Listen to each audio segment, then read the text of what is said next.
Chaque enfant vivant avec un trouble neurologique a une façon unique de comprendre, de ressentir et d'interagir avec le monde. Pour mieux leur répondre, il est essentiel d'adopter une approche basée sur la patience, l'observation et le respect de leurs besoins. Tout commence par l'écoute. Ces enfants ne s'expriment pas toujours avec des mots. Parfois, ce sont leurs gestes, leurs silences ou leurs réactions qui parlent pour eux. Prendre le temps d'observer leur manière de communiquer permet déjà de répondre avec plus de douceur et d'efficacité. La première règle est d'être simple et claire. Les phrases courtes, les consignes en étapes et un ton calme aident l'enfant à comprendre ce qu'on attend de lui. Les enfants avec des particularités neurologiques peuvent avoir du mal avec les messages rapides ou complexes. Donc aller doucement est une façon de leur montrer qu'on est là pour eux. Il est aussi important de reconnaître leurs émotions. Lorsqu'un enfant est frustré, inquiet ou dépassé, l'accueillir avec empathie peut lui donner un sentiment de sécurité.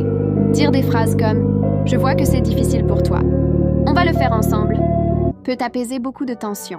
Chaque progrès, même petit, mérite d'être encouragé. Ces enfants ont souvent besoin d'un environnement positif où leurs forces sont mises en valeur. Un simple encouragement peut renforcer leur confiance et les aider à avancer.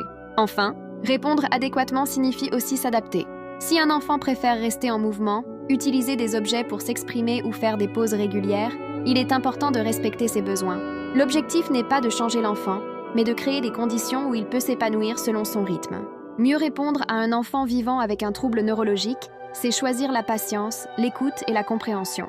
C'est une façon de lui dire « Tu es important et je t'accompagne comme tu es ». En conclusion, je vous rappelle pour répondre mieux ou agir mieux avec un enfant ayant un trouble neurologique, ça vous demande de la patience, de bonne écoute, d'amour, d'empathie et surveiller à ce que vous l'aidez à bien encadrer ses choix. Il a le droit de choisir ce qu'il veut ou pas. Ne pas vous opposer, utilisez la bonne manière pour le faire. Je vous demande, si vous aimez mon travail et que vous trouvez que c'est bon, ou si vous êtes d'accord avec moi, partagez-le avec les autres. Peut-être ça pourra aider à quelqu'un à se reprendre et vos commentaires sont très importants pour nous, parce que moi aussi je veux m'améliorer encore plus. Merci.